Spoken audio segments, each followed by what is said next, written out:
Brought to you by TechnoSpark 20 series smartphones. Rajasthan में दूसरे चरण की वोटिंग शुरू हो चुकी है और ज्यादा बातचीत करने के लिए मेरे साथ मौजूद हैं केंद्रीय मंत्री कैलाश चौधरी जी। सर, ये कहा गया कि पहले चरण में वोट नहीं पड़ा और अब 10 मिनट भी नहीं हुए हैं और आपने भी वोट कर लिया और लाइनें भी लगी हुई हैं, तो ये जो उत्साह आप देख रहे हैं, आपको लगता है कि आज जो वोटिंग परसेंटेज है वो बेहतर रहेगा?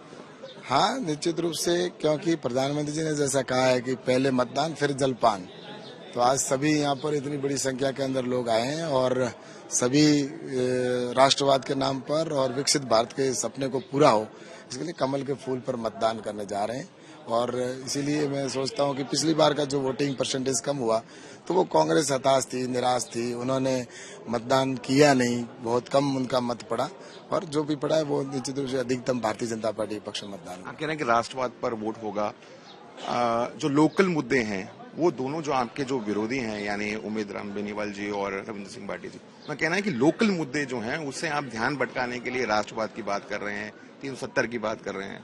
देखो, देश सुरक्षित है तो हम सुरक्षित हैं और उन लोगों को मैं तो यही कहना चाहता हूं कि मैं पिछले 30 साल से क्षेत्र की सेवा कर रहा हूं और यहाँ पर जो मैंने काम कराए, विकास करवाए, वो जनता जानती है और इस बार भी मैंने काम कराए हैं, विधायक था तब भी मैंने काम कराए और इसीलिए तो इतना लोगों का प्यार मिल रहा है और इसीलिए तो मैं कह सकता हूं कि इस बार पिछली बार से भी अधिक मार्जिन के साथ में यहाँ से भारतीय जनता पार्टी की सीट और मुझे आशीर्वाद जनता देगी।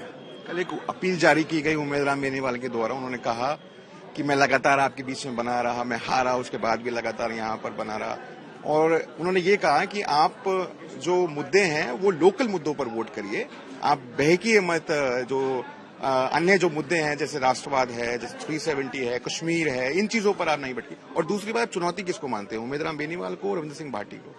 मैंने कहा ना कि यहाँ की जनता के दिल में नरेंद्र मोदी जी बसे हुए हैं और मोदी जी के दिल में जनता है, उसको कोई नहीं निकाल सकता।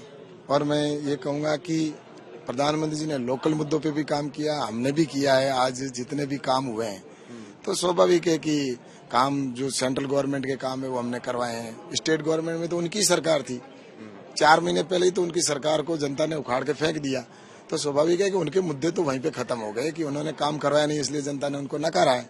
लेकिन प्रधानमंत्री नरेंद्र मोदी जी के प्रति जनता का विश्वास है और आज मैं ये कह सकता हूँ कि जो है वो भारतीय जनता पार्टी के पक्ष में ही मतदान करेंगे। सबसे ज्यादा यहाँ वोट जो हैं वो मूल ओबीसी के हैं। लगातार राहुल गांधी कास्ट सेंसस की बात कर रहे हैं, ओबीसी एससी की बात कर रहे हैं।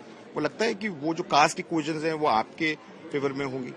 जैसा कि 36 कौम के लोग हैं वो प्रधानमंत्री जी के साथ है और 36 के कौम के लोग मतदान कर रहे हैं और वो राष्ट्रवाद की और विकास के नाम पर वो वोटिंग करेंगे और आप देख रहे हैं यही तो जोश है और सभी लोग कमल के फूल के ऊपर वोटिंग कर रहे हैं और जीत ये यहाँ से राजस्थान में 25 सीटें और केंद्र में 400 प्लस का नारा है, वो जनता पूरा कर रही है। 400 सीट आ रही है आपके? उससे भी अधिक आएगी। धन्यवाद हमसे बात करने के लिए। ये थे कैलाश चौधरी। मैं चाहूंगा मेरे कैमरा पर्सन आपको दिखाएं कि सुबह के 7:15 बजे हैं और मात्र 15 मिनट हुए हैं वोटिंग शुरू हुए, लेकिन आप देख सकते हैं लाइन किस प्रकार से हर एक बूथ के सामने लगी हुई है। लगातार लोग यहाँ पर आ रहे हैं, जमावड़ा बढ़ता जा रहा है।